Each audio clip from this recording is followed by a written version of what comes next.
श्री स्वामी समर्थ. तुम्हा सर्वांचं आपल्या यूट्यूब चॅनलवरती मी अगदी मनापासून स्वागत करते.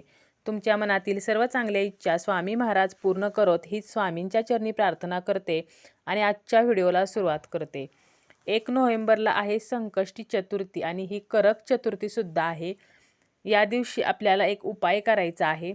बाप्पांचे आशीर्वाद मिळवण्यासाठी, तसेच गणपती बाप्पांसह माता लक्ष्मीसुद्धा आपल्यावरती प्रसन्न व्हावे आणि तिचेसुद्धा आपल्यावरती आशीर्वाद राहावेत आणि आपल्यावरील सर्व संकटे दूर होऊन आपल्या इच्छा पूर्ण होतील. तर या इच्छापूर्तीसाठी आपल्याला एका ठिकाणी एक विड्याचं पान म्हणजे जे खाऊचं पान आहे तर ते ठेवायचं आहे. याबद्दलची माहिती आपण आजच्या या व्हिडिओमध्ये पाहणार आहोत. संकष्टी चतुर्थी ही तिथी गणपती बाप्पांना अतिशय प्रिय आहे आणि संकष्टी चतुर्थीच्या दिवशी आपण गणपती बाप्पांची विधिवत पूजा करत असतो, त्यांची उपासना करत असतो. तसेच बाप्पांना प्रसन्न करून घेण्यासाठी आपण वेगवेगळे उपाय हे सुद्धा आपण या दिवशी करत असतो.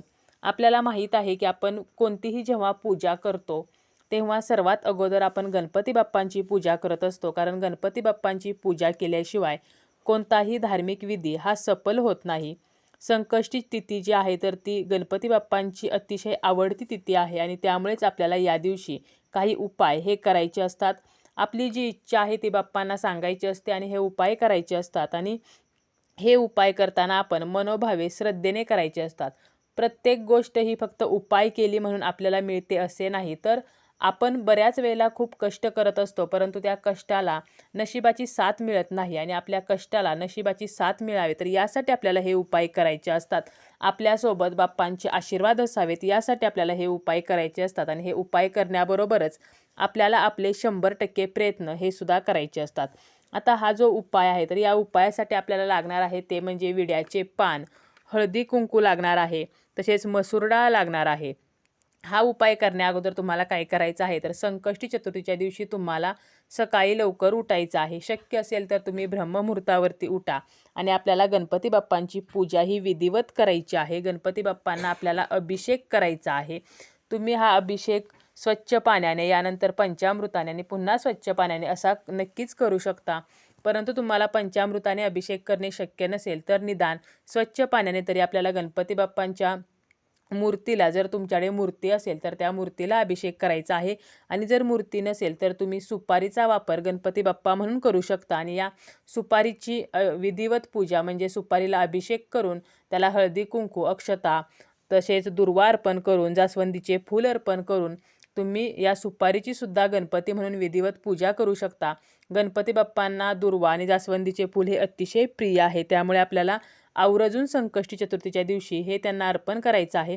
तसेच त्यांना आपल्याला मोदक जर शक्य असेल तर मोदक बनवा, त्याचा नैवेद्य दाखवा किंवा बुंदीच्या लाडूचा नैवेद्य दाखवा आणि काहीच बनवणे शक्य नसेल तर खडीसाखरेचा नैवेद्य किंवा गूळ खोबऱ्याचा नैवेद्यसुद्धा आपण दाखवू शकतो. बाप्पांची आरती करायची आहे आणि यानंतर आपण जे विड्याचं पान घेतलेलं आहे तर या विड्याच्या पानावरती आपल्याला हा उपाय करायचा आहे. आपल्याला हा उपाय करताना स्वतःला आसन घेऊन बसायचं आहे. सर्वप्रथम आपल्याला स्वतःला हळदी कुंकू लावून घ्यायचं आहे. त्याप्रमाणे जेव्हा आपण हा उपाय करणार आहोत त्यावेळेला तुम्ही हा उपाय तुमच्या देवघरामध्येच करायचा आहे, गणपती बाप्पांसमोर बसून करायचा आहे. जेव्हा हा उपाय तुम्ही करत आहात तर त्यावेळेला दिवा हा प्रज्वलित असला पाहिजे, अग्नीला साक्षी मानून आपण हा उपाय करायचा आहे.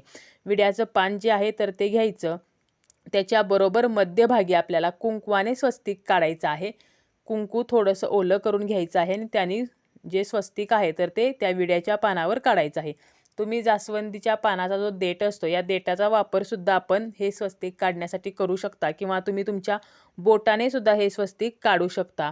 आणि हे स्वस्तिक काढल्यानंतर यावरती आपल्याला काय करायचं आहे तर थोडीशी त्या स्वस्तिकवरती बरोबर मध्यभागी थोडीशी मसूर डाळ ही ठेवायची आहे आणि या पानाची आपल्याला घडी घालायची आहे. ज्याप्रमाणे आपण पानाचा विडा बनवतो तर त्याप्रमाणे या पानाची आपल्याला घडी घालायची आहे आणि एक लवंग घ्यायची आहे. लवंग घेताना ती लवंग ही तुटलेली, फुटलेली किंवा मध्येच तुटलेली अशी नसावी. ज्या लवंगेला पुढे जे फूल आहे तर ते फूल असलेले आणि अखंड लवंग असावी, अशी लवंग घेऊन या विड्यामध्ये आपल्याला ही लवंग खोचायची आहे आणि हा विडा तुम्हाला तुमच्या उजव्या हातामध्ये घ्यायचा आहे. यानंतर तुम्हाला 108 वेळेला श्री गणेशाय नमः हा जो गणपती बाप्पांचा मंत्र आहे तर तो म्हणायचा आहे. तुम्ही हा मंत्र म्हणू शकता किंवा ओम गण गणपते नमहा हा जो गणपती बाप्पांचा मंत्र आहे तर हा सुद्धा मंत्र आपण म्हणू शकता. दोन्हीपैकी कोणताही एक मंत्र जो आहे तर तो तुम्हाला 108 वेळेला म्हणायचा आहे. हा मंत्र म्हणताना मनापासून श्रद्धेने निष्ठेने म्हणायचा आहे. आपण हा मंत्र म्हणताना आपली जी दृष्टी आहे आपण गणपती बाप्पांकडे बघायचं आहे. दुसरे कोणतेही आपल्या डोक्यामध्ये विचार हे नसायला हवेत. तर अशा प्रकारे आपल्याला 108 वेळेला हा मंत्र म्हणायचा आहे. यानंतर तुम्हाला शक्य असेल तर एक वेळेला अथर्व शीर्ष म्हणा आणि यानंतर एक वेळेला तुम्हाला संकटनाशन स्तोत्र म्हणायचं आहे. गणपती अथर्व शीर्ष एक वेळेला, संकटनाशन स्तोत्र जे आहे तर ते एक वेळेला.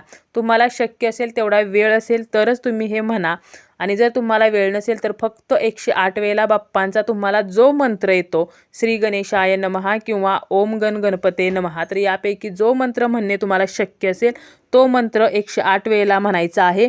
आणि यानंतर तुम्हाला तुमची जी समस्या आहे ती समस्या बाप्पांना सांगायची आहे. म्हणजे जसं धनासंबंधी असेल, पैशाविषयी असेल की घरामध्ये पैसा येत नाही, आलेला पैसा टिकत नाही तर ती समस्या सांगा.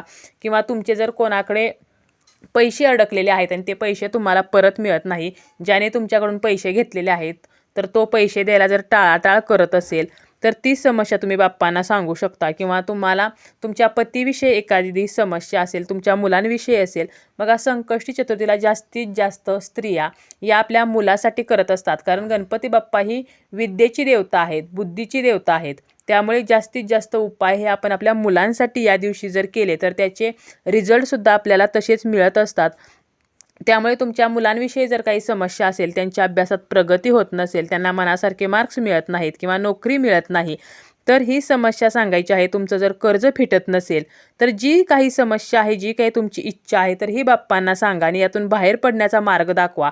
तर असं गणपती बाप्पांना म्हणायचं आहे, त्यांना प्रार्थना करायची आहे. आणि हा जो विडा आहे तर तो बाप्पांच्या चरणावर आपल्याला अर्पण करायचा आहे.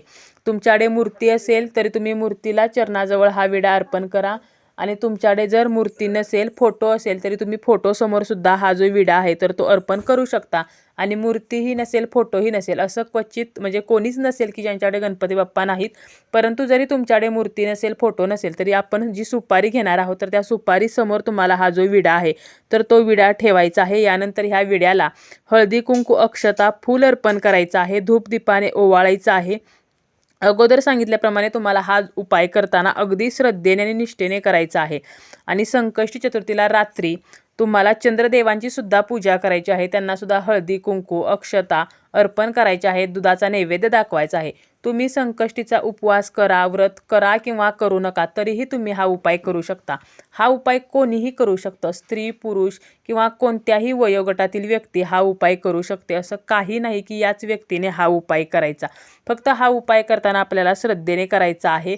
आणि हा जो पानाचा विडा आपण अर्पण केलेला आहे तर त्याचं पुन्हा काय करायचं तर हा सुद्धा प्रश्न आहे.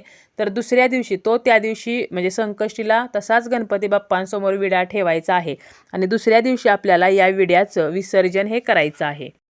हा विडा तुम्ही वाहत्या पाण्यामध्ये सुद्धा विसर्जित करू शकता किंवा तुमच्या कुंडीमध्ये सुद्धा, झाडाखाली मातीमध्ये सुद्धा हा विडा जरी पुरला तरी सुद्धा चालेल. पाण्यामध्ये विसर्जित केला तर पाण्याचं प्रदूषण होतं, त्यामुळे बेस्ट वे हा आहे की तुम्ही झाडाखाली या विड्याचं विसर्जन करावं. त्यासोबतच तुम्ही अजून काही छोटे छोटे उपाय हे संकष्टी चतुर्थीला करू शकता.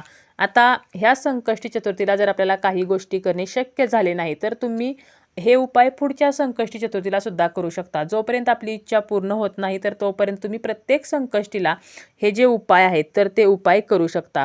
तुम्हाला जर व्यवसायासंबंधी काही जर समस्या असतील तर तुम्ही गणेश मंदिरामध्ये जा आणि तेथे तुम्हाला हिरवे मूग हे दान करायचे आहेत आणि गणेश चालिसाचे पठण हे आपल्याला मंदिरामध्ये जाऊन करायचं आहे. किंवा जर तुमचा जोडीदार कोणत्या काळजीमध्ये असेल, तुमची पत्नी किंवा तुमचा पती, त्याला जर एखाद्या गोष्टीची काळजी लागून राहिलेली असेल आणि त्या काळजीमुळे तुमच्या नात्यावरती जर काही परिणाम होत असेल तर तुम्हाला काय करायचं आहे, एक सुती लांब दोरा घ्यायचा आहे, गणपतीसमोर तो ठेवायचा आहे आणि तुम्हाला ओम विघ्नेश्वराय नमः तर हा मंत्र 11 वेळा म्हणायचा आहे आणि गणपतीला प्रार्थना करायची आहे. म्हणजे माझ्या पतीची जी काळजी आहे तर ती दूर व्हावी. आणि या दोऱ्याला आपल्याला 7 गाठी मारायच्या आहेत आणि हा दोरा जो आहे तर आपल्या स्वतःजवळ हा दोरा आपल्याला ठेवायचा आहे. हा साधा सोपा उपाय आहे ज्यामुळे आपल्या जोडीदाराला जी काही हुरहुर लागलेली आहे, जी काही काळजी लागलेली आहे तर ती दूर व्हायला मदत होते. तसेच तुम्हाला जर तुमची समाजातील इमेज कायम राहावी असं वाटत असेल, तुम्हाला जर यश, कीर्ती या गोष्टी हव्या असतील, तर तुम्हाला बाप्पांची आपल्याला विधिवत पूजा करायची आहे. बाप्पांना शेंदूर अर्पण करायचा आहे आणि गूळ आणि तुपाचा नैवेद्य दाखवायचा आहे.